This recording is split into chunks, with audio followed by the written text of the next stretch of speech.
Welcome to the Two Guys Show on the EdReach Network.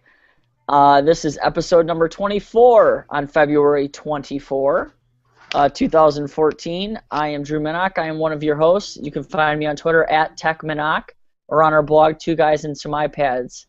And always, my other host is... Hi, everybody. I am Brad Wade. You can find me on Twitter at TechBradWade. We'd like to thank the EdReach Network for giving educators a big voice to give our shout-outs to this community, so thank you. Tonight, we are lucky to have the incomparable Vicki Davis. So, Vicki, thanks for joining us tonight. How are you? Great. Glad to be here. Well, excellent. Right. Well, thank you. You know the format of the show. You know how it's going to go. You know we like to have fun, so we're looking forward to some great conversation with you. So, Vicki, I'll do my best. Oh my gosh, we have I ate steaks with my 8th graders at lunch. We had our annual steak out today, and so I've been dragging ever since. I mean, steak at school. So. Yeah, I don't know. Our kids couldn't even go outside today because it was so cold. Oh yeah, it was 7 degrees today with the wind chill. It was I don't know 10, 12 below zero, something like that. It's supposed to get colder. I mean, it's just getting out of control. I'm over it. Yeah, it just doesn't stop. I get these tweets from people all over the world saying it's sunny, and I just take pictures out my front window of like 8 feet of snow and say, yeah, it's still cold here. It's been a long winter. Well, hey, you know what? Poor guys. Where are you in Georgia?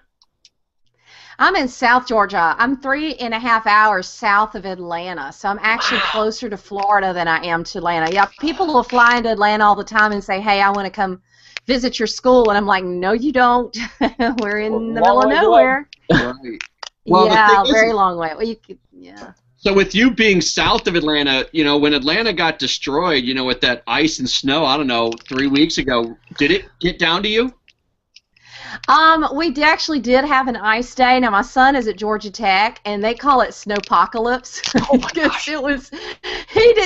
He missed like 4 or 5 days of school, and progress reports went out late. It was crazy. They couldn't go anywhere. Now he and his buddies went out and played football in it, and just really injured themselves. But it was really a mess. It was absolutely. I saw the pictures online. A lot of the pictures.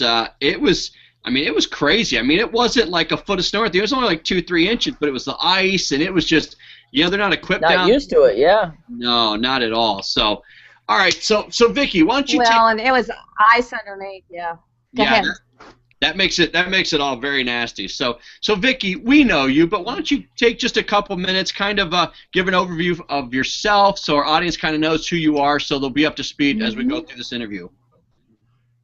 Yes, I'm Vicki Davis. I'm a full-time teacher and IT integrator at Westwood Schools in Camilla, Georgia, a little tiny school in South Georgia. I blog at the Cool Cat Teacher blog. I've been teaching for about 13 years, and I teach technology courses at my school. So I teach keyboarding to 8th and computer fundamentals to 9th, computer science to 10th, but I also work with the whole school, K through 12, on how we use technology. So we did like a big thing for Hour of Code and do all kinds of cool stuff. And part of my purpose is to inspire and encourage teachers, because I think that it's our job as teachers to really show the world the nobility of our profession by what we do, and that's why we share. So educators who care share. Absolutely, that's very well put. That's a great message. We are with you on that venture, and we support you 100%. So that's awesome. So that is so true, and I don't think enough teachers share, and that's the thing. We're constantly trying to spread that message. You know, you guys got to be sharing what you're doing, and there's so many teachers that Brad, you and I even work with that do amazing things, and it's just kind of like, you need to share that, you know. And they're like, well, no one cares what I am. Yes, they do. You know, everyone, they want. You might not think it's important, but you know, we got to share those things. Someone else might find it game changing. You know, so. Well, you're the spotlight. I mean, that's why you have this show, is to shine the spotlight on best practices. And so I kind of feel like with my shows and my blog that, you know, if I'm gifted with any kind of light or spotlight, my job is to take the mirror and shine it away from me on all the other teachers out there doing incredible things. Absolutely. So let's talk a little bit about your podcast, Every Classroom Matters, and just kind of give us a little background on that, and just kind of what inspired that. Well, I'm actually going to rename it this week. I was hoping I could announce it today. Well, it's still going to be on the same feed. It's still going to be on the same show, but it's done really well, and it trends a lot. I know your show trends, and a lot of the shows on EdReach trend very well on iTunes. And my show will usually, when we release a new show, hit the top 10, usually the second or third in K-12. Mm-hmm. But we found that it was usually because I was blogging and tweeting it, and people weren't really clicking on the name or whatever because of the name. So, but my purpose for my show, I did a show a long time ago called The Women of Web 2 with Jennifer Wagner and Sharon Peters and Cheryl Oakes, and we're talking like a long time ago, like 8 years or something, or 7 years. Right. But it was an hour-long show on EdTech Talk. Mm-hmm. It was fantastic. I did learn, though, like Sharon and Jennifer and Cheryl were kind of our web heads and did a lot of the processing. Yeah. And I can do audio, but I'm not great at it. So I love, recording it. I can book people, but all the editing. So I kind of said, I really want to do a show really short that teachers can listen to at break. Yeah. That's kind of my target. And then my purpose is to really find amazing teachers everywhere that will inspire and encourage teachers so they can say, you know what, I can do this or I can do that, and to make it real, because it's so easy when you go to conferences to get on a really big guilt trip that you're not doing everything that everybody else is doing. That is so true. I mean, I do it too. People just don't want to be around geeky people because we make people feel guilty. But to see real teachers who are doing real stuff, and not using big words, and who love their students. I mean, we need great examples of teachers who love their students, who never quit, but also who know how real and how hard it is. Because, I mean, I'm going to tell you, I was in the business world before teaching, and, I could fire my employees. You cannot fire your students, and you definitely can't fire their parents. So it is, you work with what you have, and it is tough. But it's something we can do, and it's a noble profession. I love it. I wouldn't do anything else. I totally agree. So when you say that you want to make it kind of like a short, podcast that people can listen to on break, I mean, if anybody knows Brad and I, we can't do anything in a small period of time. I mean, this show originally was supposed to be a half hour. I don't even think would that last a week, Brad? Yeah, and it got up to where it was like an hour and 20 minutes for a few weeks in a row. We just can't shut up. We can't, and we ended up having to really tighten it up and try to stay to the script and everything. But and every time Brad gets off task, I got to bring him back. But you know what? That's another story for another day. I don't know what you're talking about. So, about what time? Well, there's a purpose.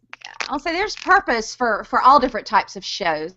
But Errol, the executive producer for the show, I mean, I feel pretty fancy. I have a senior producer, Jeanette, who is a dear friend of mine now, and Errol, and they should be because they listen to me talk so doggone much. But he has really given me a lot of great advice, and the other struggle is I don't have a lot of time. I mean, I've got 3 kids. One's off at college. I've got a senior, and I've got my youngest. And for me in recording, most of the statistics show most people only listen to the first 10 to 15 minutes of any show anyway. But here's the thing, is that you've got to do what works for you. You've got to do your style, and there are a lot of people who watch your show that want that. They like hanging out with you guys is what they do. So you need to stay true to who you are. And for me, it's like I'm just imagining that person. Like, I actually like to listen to my show or some other shorter shows when I'm getting dressed in the morning, because if I listen to your show in the morning, I forget where I am, and it's like, I'm supposed to be there by 7:40, and I'm like, oh my gosh, I got to be flying out the door, and I hadn't eaten breakfast. So a 10-minute show is almost like a timer, like, I'm going to get through before the show gets over, and I'm having my makeup on and everything. So, and then I save long shows for drives and other kind of stuff. So I kind of have different places I'll listen to different shows. Yeah. Absolutely. And I think, like you said, you just got to be true to who you are, and Brad and I try that. That's big with us. We like to have fun. I mean, it's pretty simple. Like that's what when we got offered when we got offered this show, you know, it was like, do your thing. So Drew and I we built this show from the ground up, and awesome. I mean, 100%. You know, it's what we do. Same thing when we go out and speak and we go out and talk about things. Everything's genuine, and you know, it's from us. So, well, you know, all those different formats work. You know, I've seen a 2-minute podcast. You know, there's the 5-minute podcast. There's 10 minutes. You know, everything works if you're filling that niche market, which is perfect. You know, because everybody likes, oh, I only have a few minutes to listen to this. You know, so it all works. Yeah, I think the problem is when people are inconsistent. I mean, correct. You should kind of say, okay, this is who I am. This is what I'm going to do, what I'm going to share, and then you deliver. That's the important thing, you know, and it needs to work for you. You know, your lifestyles are one way, and mine are, you know, I try to cook dinner every night, and that's just who I am. I love to cook. It's a problem because I also like to eat, but that's another topic. Right. In the South, you know, food is what we do down here, you know. So you come down here, you get some homemade bread, and I'll cook you some really good cake and all kinds of stuff. So that sounds like who I am. Hey, I'm a Southern girl. I'm from Alabama, so I'm not far. I'm from just north of Birmingham. So, my mom is from Trussville. What? You're kidding? My family's from Springville. Yeah. That's like 8 minutes away. That's crazy. That's the next exit. Oh my God!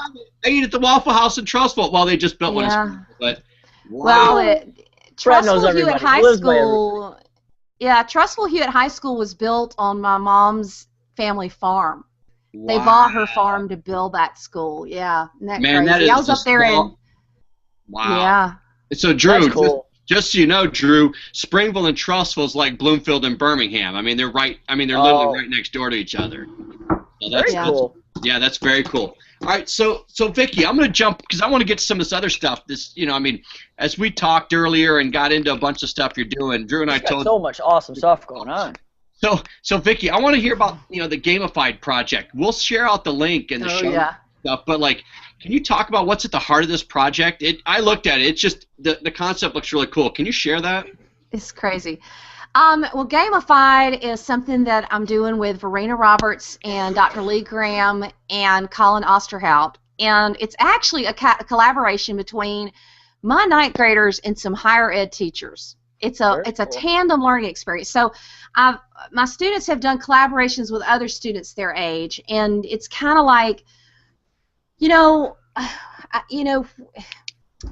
know how to explain it, but it's kind of like I like to do stuff that breaks the mold. Okay, now everybody's collaborating with other classrooms. Okay, let's do something that is going to be a little bit different, that says, okay, we can do this a different way. Right. You know, and a lot of schools are doing it great, doing it well, but you know, collaborating with other classrooms is now something many teachers know how to do well. Right. Okay, but I think that we've got to stop talking about students and start talking with students. Yes. So I participated in the AIC conflict simulation with the University of Michigan. Dr. Jeff Stanzler is amazing. You'd love to have him on the show. And awesome. He has his teachers in college are learning about the Arab-Israeli conflict in the Middle East, and they are doing a tandem learning project where they are like mentors as the kids in high school play all of these world leaders in the Middle East, negotiating and all kinds of stuff. So you've got learning here and learning here. It's very powerful. So it's kind of like, okay, I've done this with AIC. I've done it 3 different times. It's fantastic, one of the best projects we do.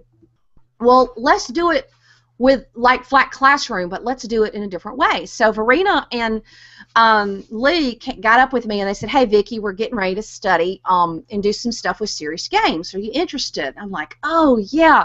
So it kind of started a little bit smaller, but we're studying serious games. So serious games are games that can actually improve your life in a real way. Not like Candy Crush, I'm addicted, and so, you know, that kind of stuff. Actually, something. I totally will. I'll admit it. I love Candy Crush. I'm like this close to beating that game. Oh my goodness. Just saying. And now you're doing what's the new? There's a fish game. It was Flappy Bird, and now it's Swimmy Fish, or what's the name? Swimmy Fish. There's a turtle one. That one I refuse. It's crazy stuff. Well, I had to get one of my kids off my iPads today. They were supposed to be doing Cargo Bot, and I saw her on Flappy Fish or whatever it was. Oh yeah. So, So anyway, Yep. so now the higher ed students with Lee Graham at the University of Alaska Southeast studied serious games, and they've come up with a rubric for how we can evaluate serious games. And my students studied serious games behind the scenes, and they had a competition to see who could create the best wiki for creating a serious game. And they're learning collaboration and all this stuff. Well, now we're right in the middle that they are attempting to create an encyclopedia of serious games with the goal of having at least 100 games. Now they're already at like 20. They've got a whole workflow. There's like 30-something of them. We have like different teams. I guess you could call them guilds, but different teams. We have a navigation team, and we have a reviewers, and we have all this whole system, but it's actually based on some research that was done at a higher ed level. So it wasn't my students creating a rubric. It was teachers, pre-service teachers, master students creating this rubric that we're using, and then teachers are reviewing it too. So you guys, if you have games that you want to create, you can go on there, you can join the wiki, I invite you to, and you can go in there and we've got a template, you can use the template and create it, and then we can have students review it, and then you can add your review. So we're trying to get 100 to kind of get it started and then see what happens. We've already had classrooms contact us and say, you know, we want to be part of this. So they're setting it up so that hopefully by next week we'll be ready for some classrooms to participate. But the deal is this: I want my students to run it, not me. Absolutely. So they're having to set up the Google way, Forms to. They're so engaged. I've never seen, since the first Flat Classroom project, I've never seen this level of engagement in my life in my classroom. I mean, I've got kids. We were studying games and how you game, and there's something called game mechanics. But there's also something called Bartle's Gamer Profile, okay? And there's 4 different profiles. One of them I don't like the name of, but if you study games, you'll see like one's killer, and a socializer, achiever, and I always forget the 4th one. Well, I had this student take a Bartle's Gamer quiz to see what kind of gamer he was, and we found that he was like a negative, almost a negative on achiever. Okay, like achieving points is not important to him. He's off the chart on killer, which basically means he wants a noble quest to accomplish. He wants purpose in what he does. Yep. Yeah. Well, actually, discussing his Bartle Gamer profile led to a breakthrough in understanding him and his learning.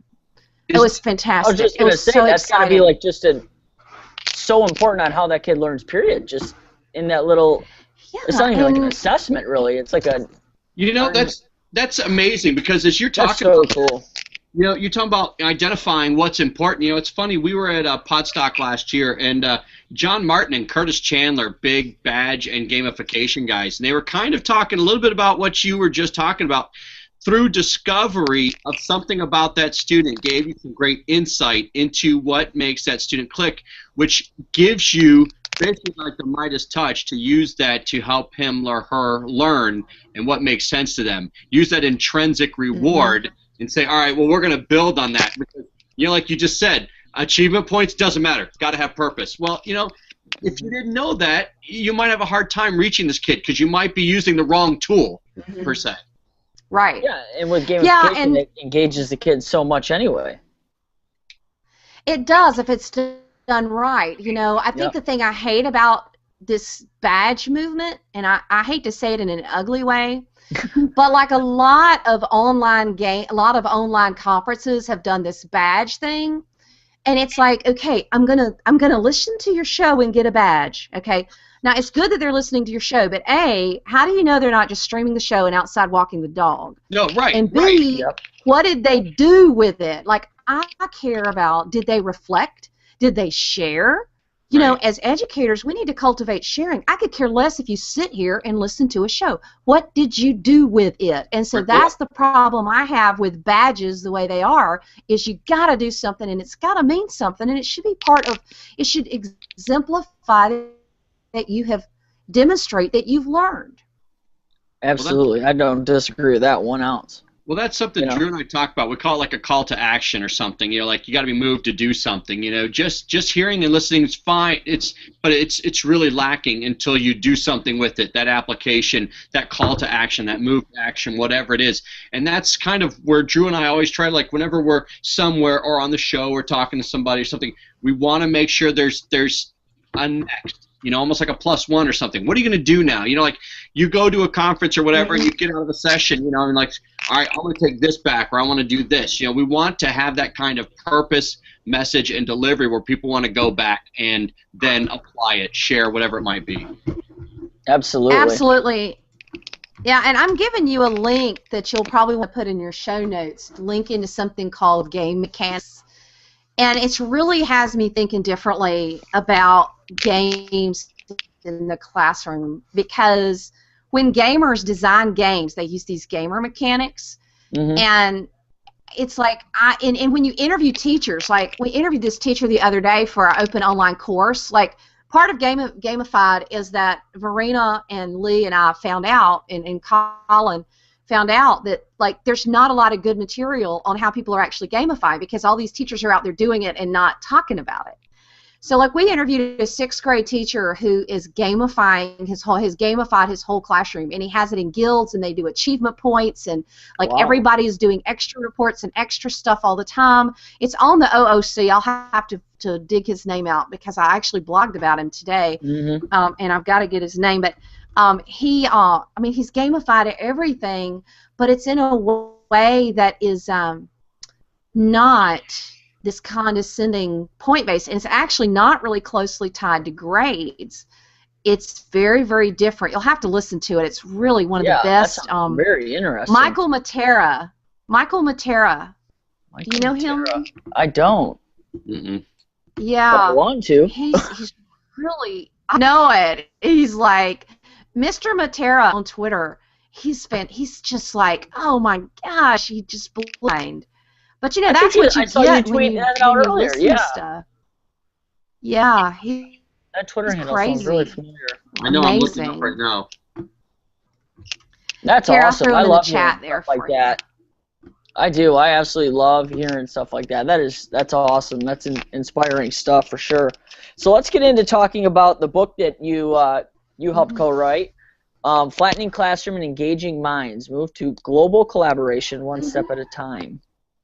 So let's talk a little bit about that, and then we want to dig into this new book that you have coming out soon. Yeah, well, the first book was basically Julie, Lindsay, and I wrote it together. It was based on Flat Classroom and the whole family of projects that grew up around that. And I would encourage you, if you want to look for Flat Classroom now, to look for Flat Connections. Julie's running that out of Australia. Okay. So look for that and see all those different projects that are there. She's running those by herself now. But it was more than just Flat Classroom. We list over 100 projects in the book, and it was basically, how can I connect my classroom on a global basis and still follow my standards and still fit in with my curriculum, and how can I connect? And basically, because it was so hard for Julie and I back in 2006 to figure out how to do all this stuff, we're sharing, you know, here's how you can do it without going crazy, you know, and so I think, and I'm biased, but I think it's the definitive book on global collaboration in education. I mean, it just is. I read all the other books, and it's like, okay, you missed this, this, and this, and I guess it's just because most of the books out there are written by people who are not in the classroom and just observing what's happening. So they tell all the cute stories, but they don't talk about the tears behind the scenes or the struggle to get it together, or how do you actually connect, and how do you find a time you can meet, and all the very practical stuff. So, I think that portion that you just talked about is so important when you're describing pretty much anything you do. Because let's be honest, if you're trying a lot of innovative things and you're trying a lot of new things in your classroom, it's not all roses. I mean, I'm experiencing that like a bull is running me over sometimes this year, aren't I, Brad? You know, you try and integrate some innovative things, and people, you think that, you know, because you and a lot of your PLN support this and think that everything's going to go great and everyone's going to jump right on board and be supportive, and that is not the case. I mean, there's a lot of backlash. Not a lot of people like a change from your normal classroom setting or what they're used to, you know. So I think that's so important, is sharing those struggles, and because that's what we learn more from our struggles, I think, than from our successes. Yeah. And I think that teachers need to know that it's not all easy and that it is hard. and it does require sacrifice. But, you know, this generation of kids is worth it. They're worth the sacrifice. I mean, you know, it would be so much easier to point and click and do in a book. And here's the deal.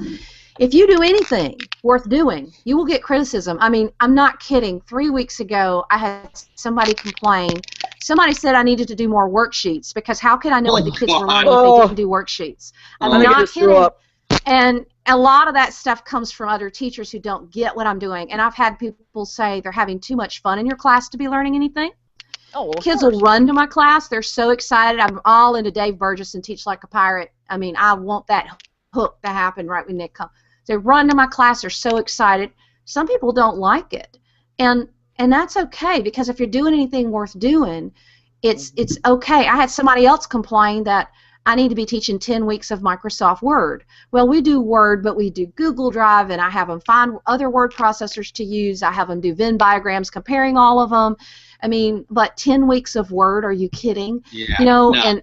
And they, you know, you just have to live with that. You have to live with criticism because it's part of being innovative. But, you know, here's the thing. I'd rather be criticized for being innovative and being jam up than being sorry and being one of those teachers who, you know, there's that old video where the guy is dead reading a newspaper and the kids come in and pick up the worksheets off the desk. And they do the worksheets and they put the worksheets on the desk and they walk out and he's dead and they don't even know it. That is so true. Oh my gosh, that is so true. Because, you know, it's always a constant battle on, you know, do you kind of like pull back a little bit from the innovative things and kind of give in to where you don't have to take that flack and that criticism so much, or do you kind of stay the course because you know that it's the right thing to do and it's what's best for the students that are in your classroom and that you engage with every day? And that's a hard battle that a lot of people struggle with, I think. Well, you know, it is a battle, and it's real hard in February because I call February Fussy February. Oh, and you're in warm weather. Try being up here in like -10 and just clouds. It's brutal. It's the time of year. I mean, February people are fussy and people are mad in March. I mean, it gets a little better in April and May as hard as it is, but it's just you know, a cranky time of year. You're trying to teach so much, and you've got the tests coming up and everything, which I don't really have that as much in my classroom, but you know, I really go back. My dad is a farmer. He was a leader in something called the American Soybean Association. He was the president of it, and he took a lot of heat for a lot of things. I mean, farm bills and politics, that was really hard stuff. But he would always tell me that, you know, the only people who get criticized are people who are visionaries, because if you're a non-entity, people leave you alone. Yep. So that is you so just true. have to live with it. Yeah. So true. And, you know, something, just to jump on that point, you know, Drew and I have these discussions all the time. We're lucky enough to be in the same building, and we try innovative things all the time with technology, even with limited technology. I mean, we only have 10 iPads between us to share, but we have to be extremely creative with it. But one thing we often talk about is that vocal minority, because, you know what? There's a lot of great things going on, and we get a lot of good feedbacks from parents and stuff, but all of a sudden you might get that one email or that one parent who makes a negative comment on something. It's like, wait a second, you know, like I see far too often, all of a sudden the gears come to a halt. It's like, wait, we've got to change things, guys, because one parent said, it's like, but wait, let's think about that. You know what I mean? It's not even always just one parent. It's one other teacher, one other coworker. Oh, yeah. I mean, it's just one person in general, you know? And that's just, well, it's hard.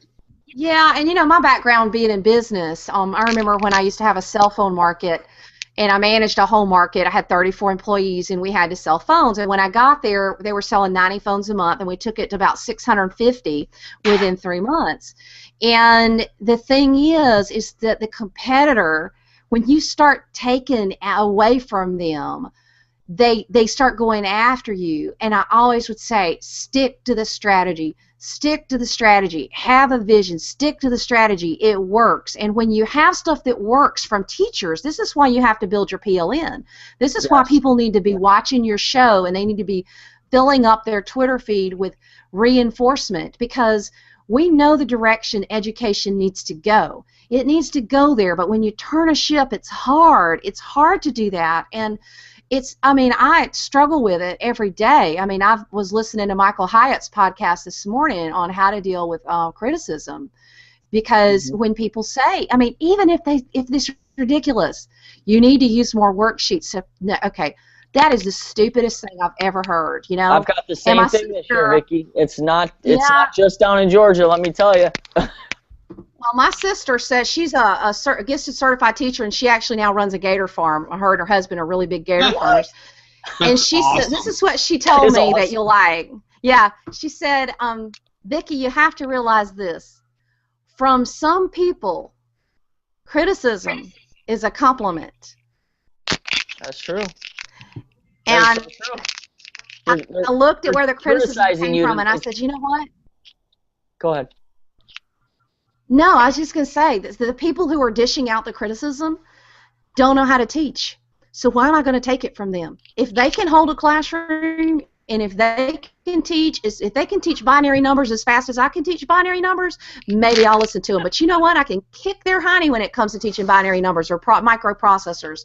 And I know how to teach, and I'm going to stick with a vision, and I'm going to go with a strategy. I'm not going to turn back because some idiot thinks I need to use more worksheets. That's crazy.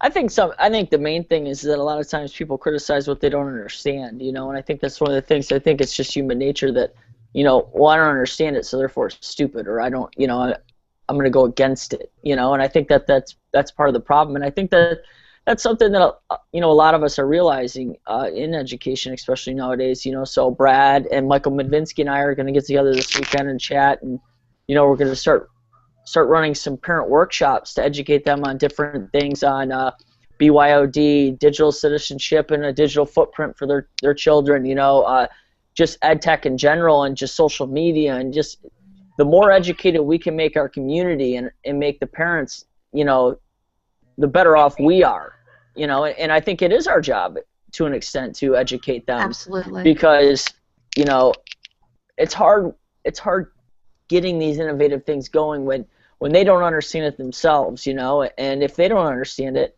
then they're more likely to be against it.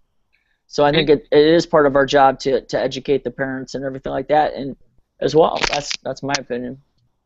Absolutely, yeah. you're absolutely right. So let's move from worksheets and let's get to physics. So Vicki, You don't want to talk about worksheets anymore? well, you know, I mean, I love worksheets. I mean, you know, I give my kids. First thing I do in the morning is I go to the copier. I copy about 15 different worksheets. I make like 30 copies each. When the kids come in, I have a 3-hour schedule. I drink coffee, and I put Barney videos on, and I let them do all their worksheets. You know, they hand them into nice piles, nice piles, nice piles. It's fantastic. You know, I use a Living grid, the dream, Brad. stamp everything.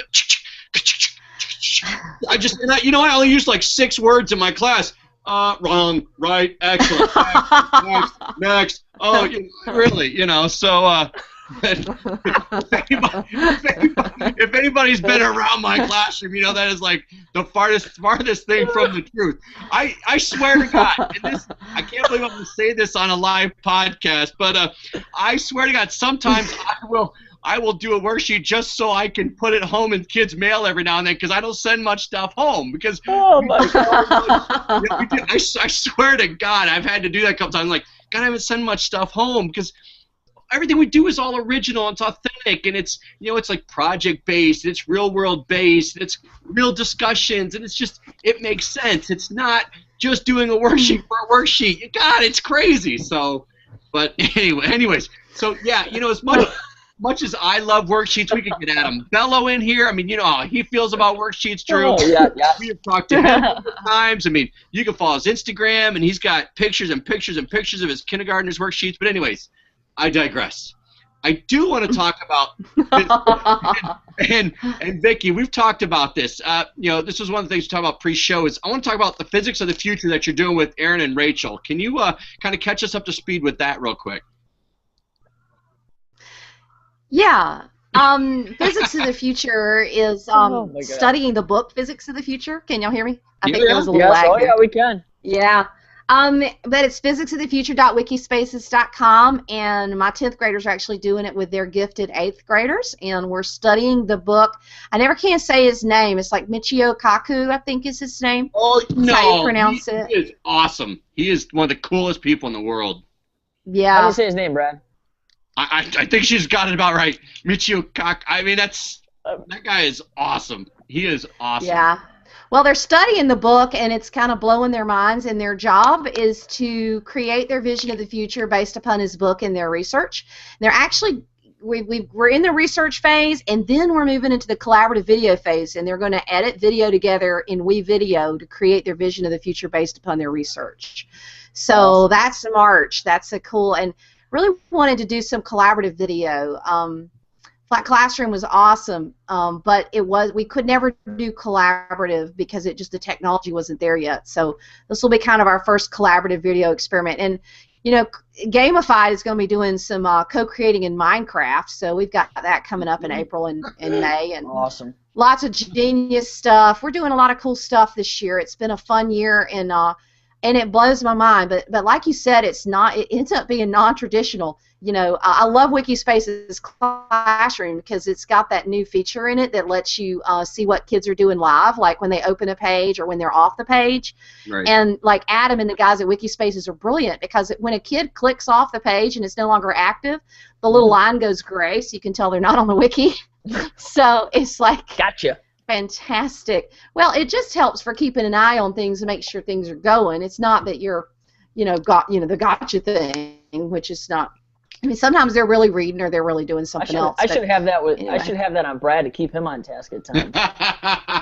Just give me a little gray line when I realize he's just just veered off. Well, I just busted out because I saw your robot tweet. That just made me laugh. That was hilarious. Well, that's what it was. Oh my gosh. Oh, let me refresh. Yeah, I know. You know what? The Twitter world woke up, man. I'm telling you, the Twitter world got the message. We were on Monday, and so it's glad they could join us. That was pretty funny. So, Vicki, we want to dive into ISTE a little bit because you've got an awesome panel discussion with Don Wettrick, one of our good friends, and Sylvia Martinez, and we have a panel discussion with our good friend Todd Nesloni and Angela Myers. And just kind of like dive in a little bit and tell us a little bit about your panel discussion that you have.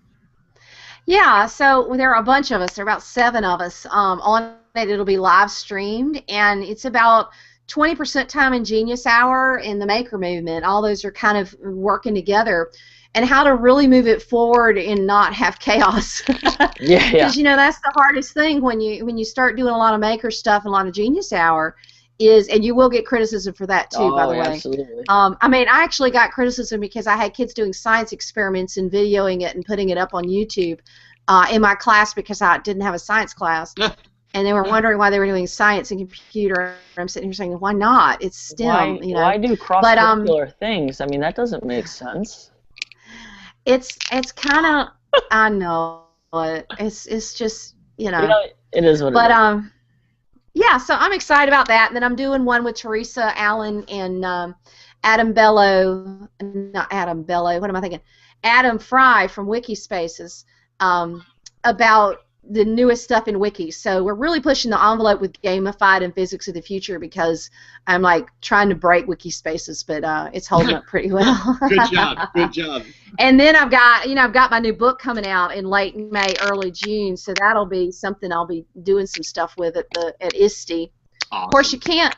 It's funny because ISTE doesn't allow you to sell books at ISTE, but now that we have ebooks, it doesn't really matter anymore. I think that's just like the coolest thing, Because I just, to rebel, I go to conferences and just sit down and I hear somebody speak and I'll just buy their book while I'm sitting there, just because that's just so cool to me. Of course, they can't sign it, but... Right, you can sign your iPad, but I don't think that'll work real well. Yeah. That's awesome. All right, yeah. So let's fly in these Twitter shout-outs, Brad, because last week you had 47, so if we keep going, then we're right on time. It's funny because, Drew, when Drew and I got on pre-show, I told him how many I had, and right before Vicki came on, I had updated, and then it keeps growing more, and I got to where I had to start circling them because I kept adding things. See, this is how official I am. We make show notes and we print them off, but then it really goes to this. So behind the scenes, I should probably Instagram this. This is what a show looks like, man. This is the real stuff right here. Right here. You know what? This is a live show with a live audience. We got people. We got the band playing over here. You know, we got people coming in and out. You know, so this is how it works. So, anyways, so let's get to this PLN Twitter shout out. So, Vicki, we'll let you start. You know what this is all about. Your chance to get some shout outs about some people, and you know, go ahead and let it rip. So you guys just want me to talk about all the amazing people besides you two out there on the Twitter, right? Oh, yeah, you're so making me kind. blush. You're making me blush. So kind. Drew, I don't think we've ever been shouted out on our own show. That is, you know what? I don't think I've ever been shouted out on someone else's show. I don't even know what to do pretty right good. Now. That was almost like Brad Gustafson AR ambush that night. So that was good. I like it. Well done. But they're amazing. You know, my biggest shout out is all the hashtags in the because you know EdChat and EdTech Chat, you know Tom Murray and Tom Whitby and all them running. But even other chats like Text EduChat and like there's so many. Chat. What? We're gonna be on there Sunday. Listen, they're amazing. Well, I mean, the thing is that I think that if an educator takes time to run a Twitter chat, I mean, and there's hundreds of them by now. Yeah. And then you got Jerry Blumengarten who like organizes them all. If they take the time to run a Twitter chat, I think those are some of the most useful, inclusive things that are out. And I mean, every time I can go into a Twitter chat, I do. But you know, I love Larry Ferlazzo just because he's so helpful. Like I like people who reply when you have a problem. Yes. You know, but like Angela Myers is like my mood booster, and I love Michael Hyatt just because he wrote Platform, and that book is so amazing. And then Gary Vaynerchuk, who wrote Jab, Jab, Jab, Right Hook. So if you're trying to do social media, he's like amazing. And then I've got, you know, Aaron Maurer and Web 2.0 Classroom, Stephen Anderson, and Aaron Klein and Pernille Rip and Dave Burgess and Eric Scheninger. And then I have to say, like, I love Leo Laporte. I don't know if y'all used to watch Twit TV like 15 years ago or something crazy.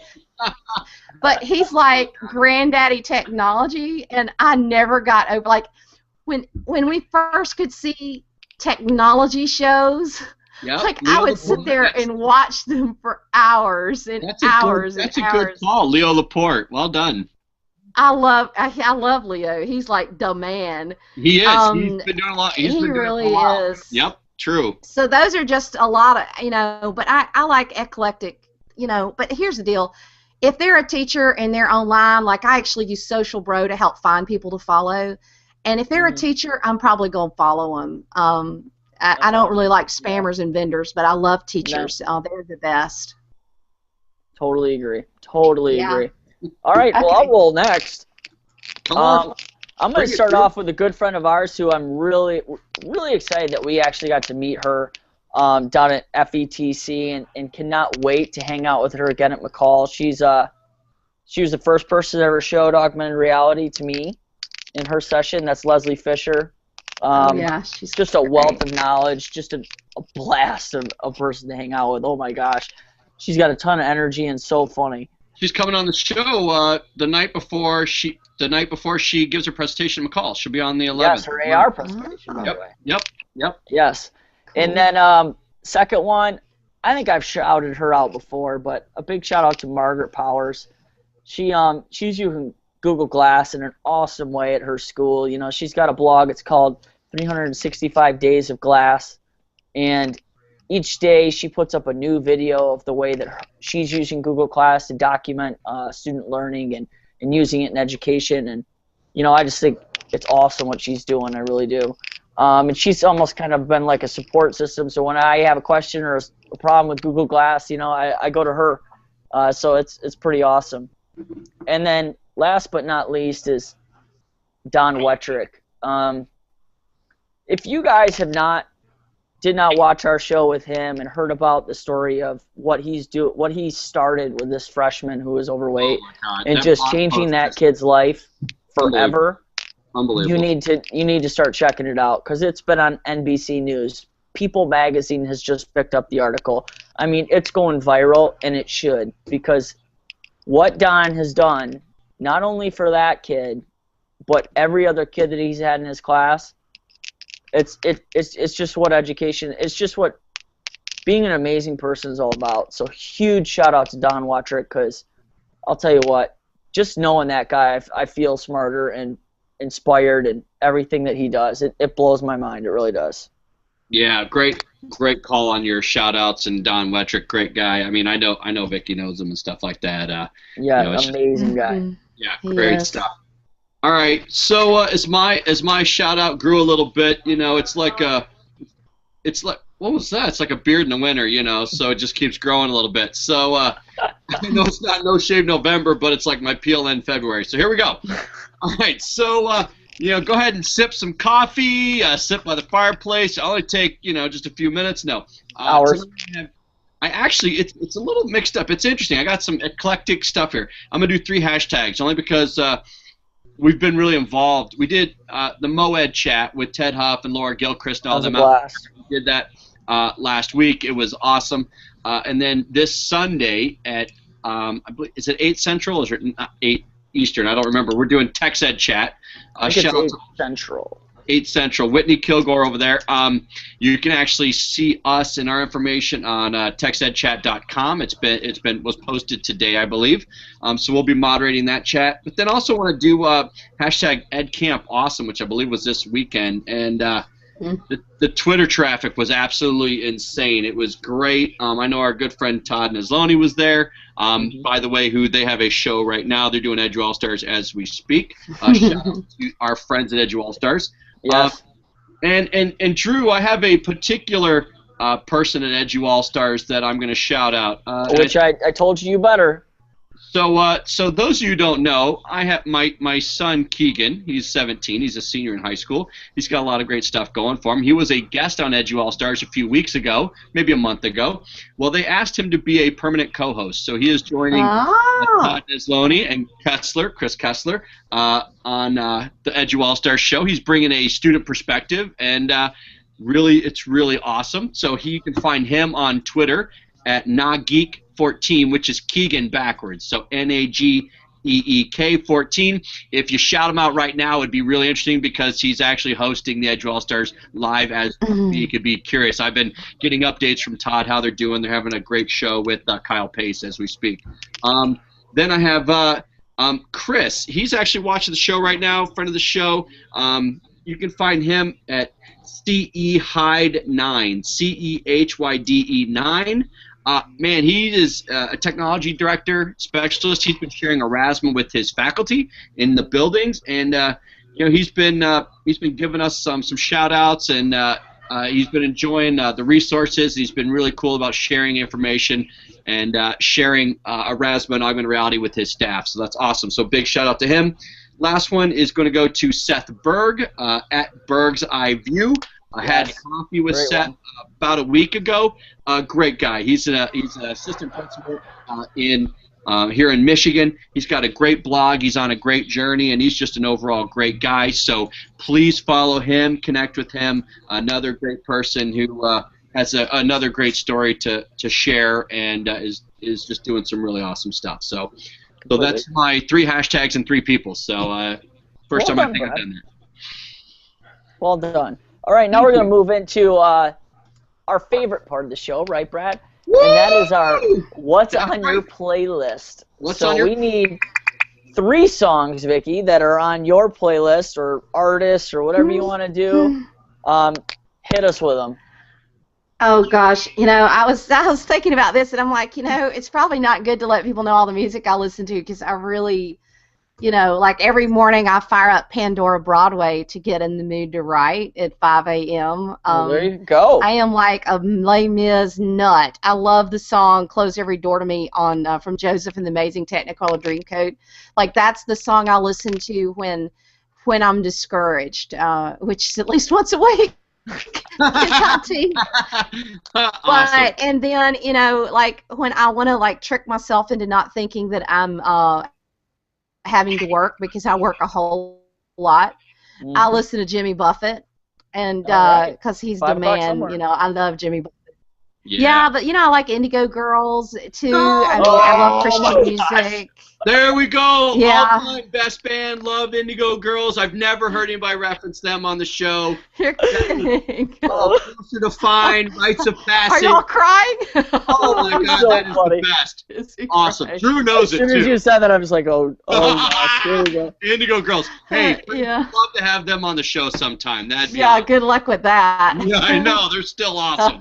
That's awesome. They are awesome. That I was- saw them in concert once. It was incredible. Yeah, They're like they're to. amazing. Yeah. That was so funny. Oh my god. All right, well done, Vicky. Yes. Oh, Okay. win. I'm gonna Win give for the a Bigster. couple of yes, absolutely. A couple of shout outs to bands I usually shout out. I mean, let's be honest. Yeah. Be honest. But Listen. Snow Patrol. Great. Their Great song call. with Rihanna, Princess of China. I haven't heard that Great one yet. song. Yeah? I'll have to listen to it. You gotta listen to it, Brad. It's awesome. I love Definitely Snow. have to check out their song. They're great. They really are. And You gotta this, tweet- it's not Snow Patrol. Oh my gosh. You see, I'm doing it again. You see it? See me, Brad? I'm You said doing Snow it Patrol. again. You said Snow Giving Patrol. the wrong band. I know I did. It's Coldplay. Dude, and what is Rihanna. going Oh on my with you? Are you serious? Who is it? Coldplay. Is it Eminem? Is it Eminem? Who is it with Rihanna? Is it Eminem? No, it's Coldplay.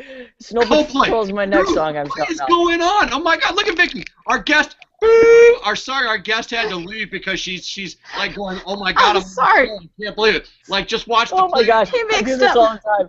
Here with I the play. screw up. Coldplay and Snow Patrol. I literally I they're screw like this up. both cold. Yeah, it's temperature. Oh my God. That was a temperature reference. See, honest mistake. See, Well done. honest mistake. For those of you who are Honest listening to the podcast on your drive in Washington State Blame on the Drew. way into work, you just heard Drew have a mix-up between snow and cold. Okay, it's okay. It's all right. Honest We've mistake. got snow on the Honest brain. mistake. What do you want from me? No wonder I'd never heard of the song with Snow Patrol and Rihanna. It doesn't exist. Nice, Drew. Well, anyway. Oh my gosh. Yeah. All right. Let's get the hashtag going. Hashtag blame Drew. Thanks. Just Hashtag keep blame it- Drew. All right, just first keep it one. going. Who's gonna put it up right now. Thank you First to our one. Who's- superintendent, Mr. Rob Glass, for starting that. That's awesome. First one. Oh, Hashtag blame Drew gets a shout out from me. Let's see it. You got a I hashtag think two. it's already Oh, been thrown out. Terry. Terry Terry got on it. Nice job, Terry. Hashtag blame it on Drew. Well done. I love it. Oh, I fail. Did you get 3 out or what? I don't even This is know. my first one. Oh, okay, great. So let's derail it a little more. We got 2 more to go. My second one is by Snow Patrol. Are you Thank sure? you very much. It's called The Lightning Strike. And if you're not familiar with the song, this song, Brad, is Yeah. 16 and a half minutes long. Are you sure it's lightning strike, not like thunder sound or something? Yeah, really funny. Thunderstruck. Yeah, right. Thunderstruck, yeah. Maybe that's Like a DC song or something like that. Right on. It's The Lightning Strike. There's actually, it's like 3 songs in one. And it's 16 minutes long. And it's great. It really is. You got to listen to it. Okay. And my last one, geez, I better check before I start saying this again. I don't even know how you Mix it tweet up. this stuff out so fast, Drew. Maybe Really? that's my problem. I'm trying to multitask. I mean, you know me. I can't do it hardly. I can barely look away and read a tweet at the same time. The last one is Stay a While by Ryan Starr. That's a good song. That That's is a good great song. That's not an a- older that's a good one. song. I was like going through the playlist today, and I was like, that's a good one. I'll give That's that one a cool. shout out. Very good. So those are my 3. Nice, right on. You know, Drew, I do only have 3, and you know what? I really mixed it up. I got some cool stuff tonight. All right. Oh so, wow. well, okay. I say I mixed it up, but I know when I get one band out, it's going to be like, oh my God, I'm sure I get the tip. Has Brad mentioned Project Dirty yet? I haven't yet. So I haven't mentioned Project Dirty yet the entire show. I don't think anyone's mentioned Project Dirty in their new album.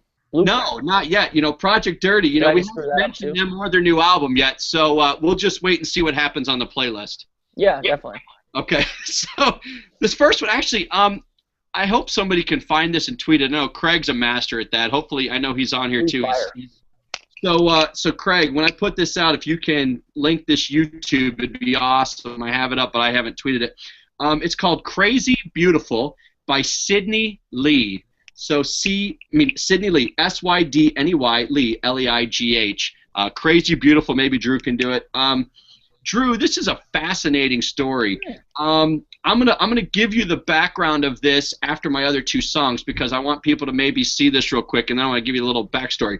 So, Crazy Beautiful by Sydney Lee. It's a new EP that's out. young pop singer. Good stuff. Okay. Second one is just All Night by Pop. I love that song. It comes on my playlist and just gets me going. It just puts me in a good mood. You know, they're opening up for Katy Perry now. They really had a huge breakout year, which was awesome. So Pop, All Night. And then last one, I'm going to mention Project Dirty, Drew. I'm going to bring these guys up. Who? So I figured it's about time somebody brings them up. So this is cool. So I'm shouting out the song Can't Stop Us. And I'm going to be having some big information about Project Dirty. Coming soon. Coming soon. I know they're watching tonight, so shout out to Micah and Rhett, big friends of the show. They've been on the show. Can't Stop Us. If you haven't checked it out, you can get on their new album. You can download it on iTunes by Project Dirty. It's absolutely fantastic. I love it, and I know it's going to be even more amazing live. So I'm looking forward to that. So back to Crazy Beautiful by Sydney Lee, Drew, and you're going to find this fascinating. She is a student, Drew, in our school district.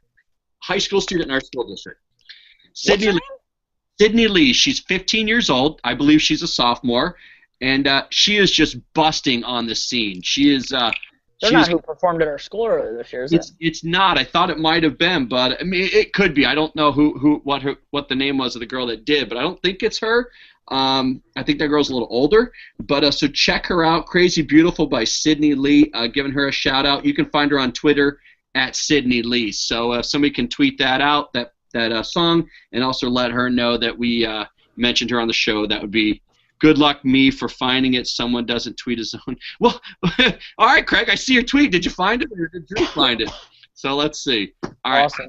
I can tweet it out. I have it up here on my YouTube. So, all right. So that wraps up playlist. So Vicki, is there anything that we may have skipped over, or anything we may have missed that you just want to bring up real quick? Anything coming out? Anything specific that you want to jump on real quick before we wrap the show up?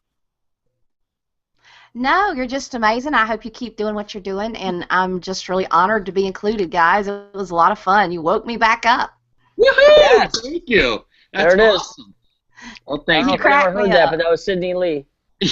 I'm sorry. I love the Snow Patrol Coldplay. I was actually looking up other bands that had cold names to see if I could mess you up even further. Oh, that is awesome. So here, you got it right here. You got Vicki. There's Cold Chisel. We got Cold Chisel. God. We got Snowflake. We got Windblown.